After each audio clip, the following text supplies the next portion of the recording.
Hi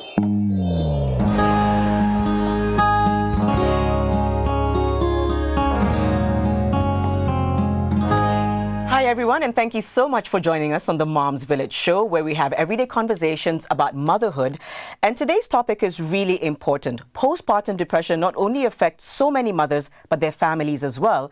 And we just need to talk about it more, raise awareness, share solutions, so that we're a healthier, happier society. I'm one of your hosts, Janet Mbogwandisho. And I'm your other host, Isis Nyong'o, founder of Mom's Village, and really happy to be here to talk about, hard topics as well as the fun stuff. I think it's important that we cover all aspects of motherhood. So I'm really happy to be here with both of you, Sage and Samoina, to talk about postpartum depression. Absolutely. And we really want to delve into that discussion. We know it affects so many people. But before we do that, I think what's really interesting is some of the trends around self-care that a lot of adults are adopting. And I don't know if you've noticed, but on this table, there's a massive... First of all, Isis is obsessed with this book. Please tell us... Okay, let me maybe Isis can tell us a little bit more about this book. So I think of kind of self-care and wellness. There's, I think there's a big movement around the world for everybody just to feel better, find ways to unwind, relieve stress. And I was traveling recently and I came across adult coloring books. So the idea is that coloring books are not just for children. This is the world's biggest coloring book. It even calls itself that. But and the idea is that you've got all these like interesting patterns that, you could color for, and it's fun for yourself, your family, and just really seen as like a stress release and not something that's only in the realm of children, but that adults, and it's quite a big phenomenon globally. And I'm seeing adult coloring books being sold around Nairobi. So it's catching on, and I'm sure. I like the two of you are like, this is interesting. This is something I could do. But what's more interesting is other ways that adults are adopting. And trying to feel more like children, which is interesting, such as, they're adult diapers and strollers and onesies. I've seen. Here's. Sage is like, why? I know, why? Why do you even have a shirt? Onesies. I have seen somebody in Nairobi wearing an adult onesie. I've seen it myself. And this is interesting because it's big. There's an entire industry dedicated to adults who want to feel like babies. But I think that's a conversation for another day. It's like a whole other topic of what's really going on with you. But to each his own. So this is other ways that people around the world express themselves and express their inner baby. And there's, like Isis said, adult strollers, adult cribs, and cots. So. And one of the things we love to do on the show is also help ask our viewers to engage with us on our Facebook page and elsewhere. So just any ideas that you have around interesting things that you've seen, both from self-care, maybe some of the funny stuff like this, but self-care, just love to get your thoughts. You can just add them now as we're on this topic. And please comment below as well and use the hashtag Mom's Village Show to engage with us throughout. So I think one of the things that we want to get into is also ways that moms are, trying to, look for ways that they can be comfortable with their babies when they're out there. And so here's sort of like a short video showing changing tables that are found in different malls. In this particular video, Caroline is one of our villagers. She's a mom of two, a 2-year-old and a 5-year-old, and she shows us really kind of what a good changing table situation should be like, so I think that there's a lot of things that are not optimal. So let's take a look at the video for those out and about with your little ones.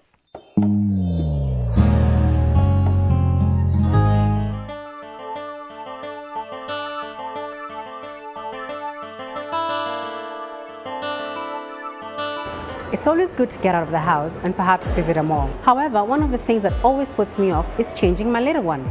In many malls, there's simply no place to change a diaper easily. Thankfully, here at the junction, all of the many toilets have good baby changing tables. Let's go take a look.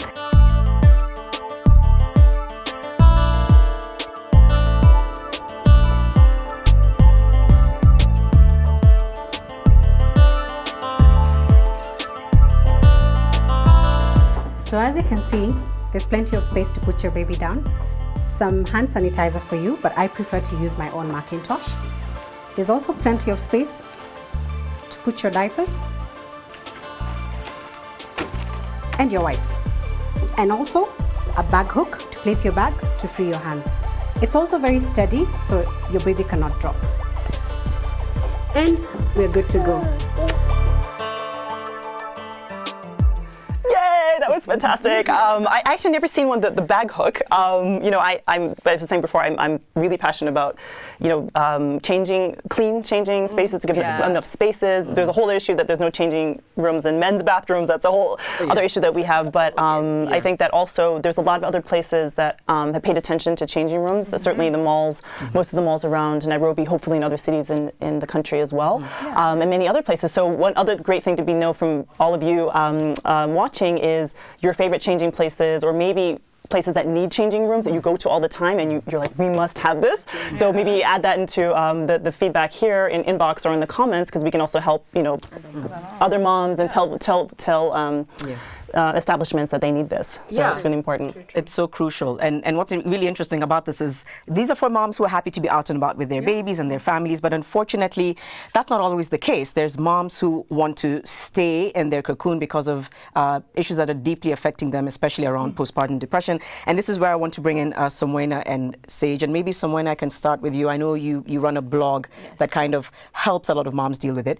Maybe tell us a little bit about the definition behind postpartum depression. I think postpartum, a good place to start would be to say postpartum depression falls under a whole spectrum of disorders that affect moms after delivery, after childbirth. So postpartum depression is just one of them. And just like the word says, depression, it means the mom is not, she is not coping well mentally. She's struggling with motherhood. So she'll experience this range of crazy emotions. Some get very angry, some are irritable, some are suicidal, some experience just an utter feeling of hopelessness. So those are just some of the symptoms and signs to look out for. Then other conditions is postpartum anxiety, which is now anxiety that sets in after you get your baby. So you're constantly worried about, are they hurting? Are they sleeping well? Are they feeding? Will I roll over them in bed? And it's really, it cripples them. So it's not just anxiety that will come and pass. It's crippling. Okay, and I know I'll bring this to Sage as well, but you know, some people might be watching saying, but I worry if my child is okay. So when do you know that it's reached the level of depression? When do you know, I think I have postpartum depression? Like for you, when did you know? When did I know? I think around 5 months, when my son was 5 months, because I kept thinking it's not normal to feel, it's okay to feel sad for 1 day or 2 days. It's okay to feel hopeless for 3 days, but when you're persistently feeling that way, then that's a red flag. And then now that brings me to answer your question: when should you take action? When it goes beyond 2 weeks after you get your child, and then that's a red flag. Okay, was it the same for you, Sage? Yeah, it was about the same time when she was about 5 months, 6 months, and the thing was, in the beginning, my friend had told me, your emotions are just going to go crazy, and then they're going to re-regulate. So like 5 months after, and they were not re-regulating, and mine, like yours was worrying, but mine was sort of like, sometimes I'd feel angry about the child, like, because there was a lot of craziness going on in my personal life, and then there was this new baby, and like your mind wants to get a solution and associates all the crazy things that are going around with the one new thing that came into town. And I feel like at some point, sometimes I was angry. I was like, oh, if I didn't have the baby, then good. And those are not like regular feelings to have about your child. Like your child is innocent. Like why would you? I think that's when it hit me. Another thing that I saw and made me realize that things are wrong was when it got to a point I didn't want to leave my room. Like I just wanted to stay in bed the whole day. I did not feel any joy in leaving the room. And did your families understand? Could they empathize, or were they, what's going on with you? How dare you? How can you not be grateful? Are those some of the feelings that came out? I think for me, my family, I'd say they supported. My mom picked it up because she kept asking me, why do you hate your baby? Why are you acting up like this? You're always crying. But I don't think she had a name for it, and neither did I. At the time I didn't, it was postpartum depression. So one time I think I also struggled like Sage. I was so angry. He hadn't slept well the whole night. He woke up, he's still so fussy, so I just slapped him when he was 5 months. Then that's when I knew this, you know, there's a problem here. So I started searching on the internet, and I realized I might be having postpartum depression. So my family supported me the best way they knew how. They'd offer to hold the baby, offer to watch over him. Yeah, and I'm grateful. It goes a long way, the support. I think for me it was my mom. Even just from the beginning, when I got home from the hospital, she brought me breakfast in bed for like 3 months. Wow. Every single day. She'd wake up at 3 a.m. Like she'd stay up with me in the night when the baby was awake, and she'd bathe the baby. So like the little things that my mother did helped me so much, because it could have been worse if I didn't have anyone to help me and to treat me like I was a baby as well. Like I think it would have gotten really bad. And my sister was into fitness, so I used to wake up at 7 a.m. Like the baby would sleep at like 6 a.m. from the night, and then my sister, she'd wake up and we used to work out between 7 and 8, and then by 8 the baby is awake again, and I just go back to it. Helps me get my mind off things. So exercise helped so much. Okay. One thing I picked up on, just what you were saying on the crying a lot. I was just interested to know how, if there a lot of crying is part of this, and how much is alone, or with around other people, or around your baby. Like how did you feel about? How do you feel about just the idea of crying around your children? Well, for me, I used to cry a lot, but in the bathroom. Like I used to make sure the baby is asleep, and then I'd go and just break down. I'm one of those people who I hate showing like my emotion in front of people. So I guess that's another bad thing. Like when it comes to postpartum depression, there are some people like me who don't want to show people that they feel a certain way, so you keep it to yourself, and it just builds up into something crazy. So I used to cry all the time. Like when she was asleep, as soon as she fell asleep, I'd just go and like sit on the toilet and just cry like a mad person. Yeah, insane.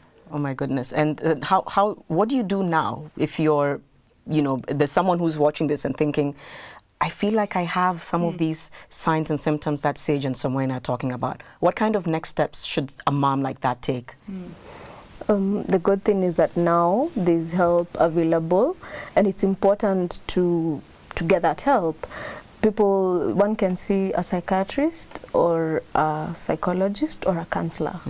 Or a counselor. Okay. Yeah, that's where they'd reach out for help, and there are also support groups in and around town. Maybe the team can share on later after the video, but there are also support groups coming up to help moms who are struggling, so that they don't have to feel like they're alone and they're struggling through all this, and there's no one else who understands. Okay, so reach out for support. But how can you want to add something? Yeah, because I feel like, because I was depressed before I had the baby, so I feel like just generally when you're depressed, you don't want to leave the house, you don't want to talk to anyone. When people call, you don't want to pick up your phone, and it's so hard for you to get to a point where you're like, I want to tell someone that there's something wrong. You feel like people will just be like, oh, you're just being needy, or just you're a new, like, just be strong, you're a new mom. And I think one of the things that helped me was I think the people around you, they matter so much, because it gets to a point where you're in despair and you feel like, this is the end of my life, like there's nothing to live for. And it's strongly up to the people around you. Like this, it might sound crazy, but like it's strongly up to the people around you to check up on you. Your support system. And I think Isis and I had talked about how the community can support you. But what are the specific ways, friends and family, sometimes the community around you still feels helpless? They're like, how much can I help Sage and Samoina? I don't know what to do. What should they say or do? What shouldn't they say or do? Are there any tips for someone, again, who's watching and knows someone who's going through it but doesn't really know where to start? How would you advise them to go about it? I think for me, just do not try and act like that. It was getting on my nerves when people would try and act like they know what I'm going through, or like try and give me advice from like try to advise me on something that they have never been through. Because depression is, unless you've been depressed, you have no idea how miserable depression can get. And I think what I like about my family is because they saw me from the other depression, so they knew, just be sensitive. Don't talk about, you should hold the baby like this. Like, don't even, like, those are very sensitive things. You should hold the baby like this. You should cover the baby like this. It requires a lot of patience. You just have to be patient and just constantly check up on them. Be sneaky about it though, because sometimes when you're depressed, you want to feel like you at least have some control over your life. And if people come checking on you too much, you start feeling like, do they think I'm crazy? Right. Yeah. All right, so be subtle about how much you check up on them. Any other tips for friends, family who know someone who's going through, how they can reach out, how they can be a support? I think, like Sage says, don't trivialize it. Don't come and tell a mom, you were just pretending. Listen to them and empathize with them. And then I think sometimes just be present. Sometimes if someone tells you they're feeling this way, they're angry, they don't like their baby, you might not be in a position to say you understand, but be present. Help out if you can. Help to watch over the baby. Help to wash them. Help to bath them. Or sometimes just take the baby and, let the mom have a day to herself if it's possible. I think there are practical ways to be present without being too, too out there Too and annoying. assertive with your ideas. Yeah, those are good. One thing I wanted to pick up on was on self-care, because I think certainly reaching out for professional help, but sometimes that might be out of somebody's ability from a cost perspective. Maybe insurance doesn't cover it. So what are some self-care things you can do on your own? Maybe you talked about exercise being one of them. They do have specific adult coloring books for postpartum depression, actually, that you can print things off online. I thought was quite interesting. But any other thoughts of things that you can do yourself? I actually love to color. It was one of my coping mechanisms. Some people love to journal, so get a book and just write all your thoughts. It helps a lot, Just to vent. Write everything. It's uncensored. It's for your eyes only, but it helps let out some of that steam. And for me, being outdoors, being in a natural place and being able to just, take a walk, that is to help me as People-free well. environments. Yes. People-free environments. Because we live next to a forest, and my mom used to always just tell me, take the baby for a walk. And my sisters would come with us, because I was like, I don't want to. Then they're like, let's just go. And then we just take a walk. Just places where you feel like no one is judging you. Yeah, and now look at you two now. It's great to see how Sage and Samoina, do you look back sometimes, you're like, I don't even recognize that lady? Or is there a part of that experience that has really made you a very strong, passionate mom? I think just knowing that I don't want any other mom to suffer out there just keeps me going. You tell all the new moms you can that there's postpartum depression, there's help available, and of course you can make a full recovery. But yes, sometimes I think I miss that the periods that we missed with my child. But we're here. There's that sense of regret of I wish I was more present with my child and whatever, but I think the biggest thing is just being thankful. You sort of discover a strength that you didn't know you had when you overcome postpartum depression, and it gets to a point your self-confidence actually shoots up, because I was telling her outside, I was telling her the way right now I'm more confident in my decisions as a human being than before. All right. And you're also helping so many people by opening up and sharing your experiences. And I think she got a chance to be a little pampered. Yes, as you're saying, give mom a day off. Samoina, we did that. We made it possible. So Sage got an amazing experience, I believe, she'll tell us after, at Posh Palace. So let's check it out. A day to feel better. Yeah.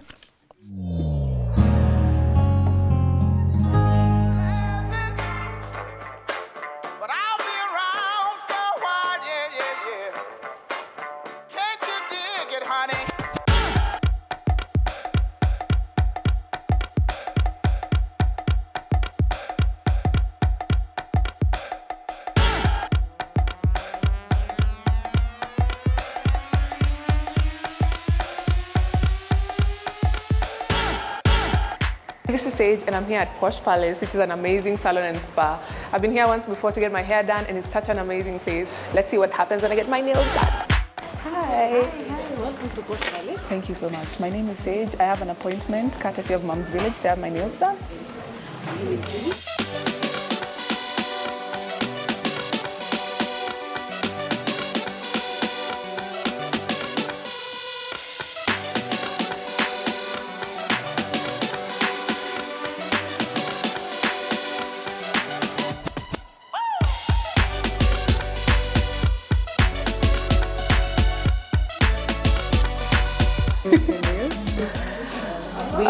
Manicure with gel or Let's do manicure with gel.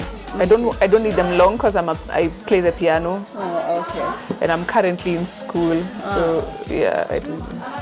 I tried it with long nails before, and it did not go well. Okay. Cover you because of water. Scrubbing. Oh, okay. Oh, okay. No problem.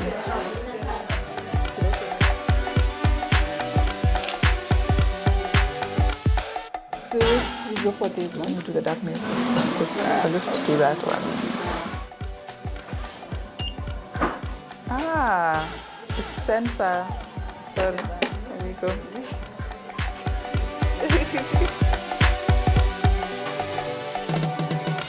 Oh, can you take a selfie for my Instagram? Yeah. So I just got done doing my nails. They look so pretty. I chose to go the dark color for my soul. I'm just kidding. But anyway, they were so hospitable. They were really nice, friendly. The lady who did my nails was so patient, and so my skin around my hands feels so nice and soft. And as you can see, the ambience is to die for. Like, it's really lovely, it's really welcoming, and I'm definitely coming back here again. Thank you, Mom's Village.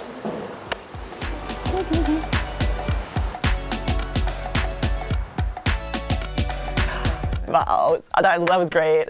I love the kids area. I have to say, I didn't know about that. Never been there. So It's really nice. The ambience is really nice. They're so welcoming and they're so professional. It's so nice. And like, you feel there's no pressure there. It's just, it's what every salon should be. And really good for moms who just want to, unwind. I think and get away it's from especially nice for mums. Yeah. Like, it's a really nice mom's place to go. Oh, good, good. And and just want to kind of a few of the thoughts around health and taking care of your health around, when you're kind of struggling with that stage of depression. Any other thoughts, particularly around eating or? One of the things I was reading, I read a lot when I was depressed, because that's the way I could lose my thoughts.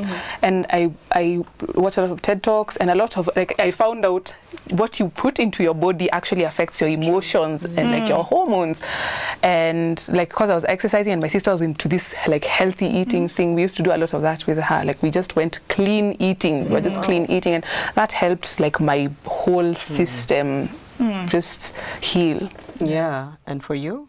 I think I was on the opposite end of the spectrum. My depression just made me eat everything and anything. So I'd eat a lot. But of course, now when I went for therapy, my therapist told me this is it's a coping mechanism, but it's a bad coping mechanism, because then you just balloon and add the weight.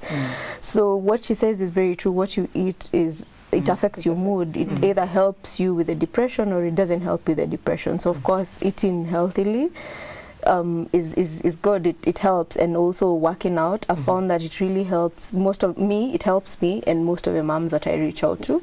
So I think also supplements, because it got to a point I was so weak and tired, so drained. And I was wondering why I was so tired. I was like, oh God, I'm dying. And my mom bought me supplements, and she's like, you have to. That's really good advice. Because the baby is breastfeeding, and if you're not eating right, then you're going to lack nutrients for your own self. Okay. I know there was an acronym that... Yes, we found this acronym that, it actually pulls together everything that you've all been saying, and it's an easy one to remember, NURSE, and with the first idea being nourishment, nutrition, nourishment, understanding, so reading and researching and understanding what's going on, informing yourself, rest and relaxation, and spirituality, and just I think that's also an important piece, and exercise, as you were saying earlier. So I think that's a handy thing for people to be able to remember and think about as they're, or also helping identify it in other people if they're not sure if somebody close to them might be going through it. Yeah, gosh, we really want to sort of thank and appreciate you two for just being bold enough to come and share your stories and help. I know we were speaking earlier and you were saying more people need to come out and talk about it. It's no longer, it shouldn't be taboo. It needs to be a movement. It needs to be something we talk about regularly. Exactly. Yeah, and maybe that also informs talking to older generations about it, because they're the ones sometimes who maybe weren't able to fully comprehend. So they're the first ones, correct me if I'm wrong, to be like, no. Pray about it, which is fine, but also sometimes you're like, that's not enough. So maybe just sort of educating a lot of members of society around the issue. I think it's really important, but I'm happy that in Kenya the mental health has taken, it's come to the light, and I'm like, thank you God, because mental illness is a very serious thing. We need to talk about it. Right. Thank you so much, Sage, for you're a musician, singer-songwriter. Thank you for coming. Samoina is a blogger. Thank you for sharing your insights. And before we go, just one last thing for my side as we we have a fun segment right at the end of this about watch and win. So we'd like to really reward our audience who participate, engage during the show, and it's a fun giveaway with Pampers. Everyone use Pampers. So I want to encourage everyone to stick around and participate in the Watch to Win right after this. Right, absolutely. Thank you, though, for watching the show. Have a good one. Bye. Thank you. See you.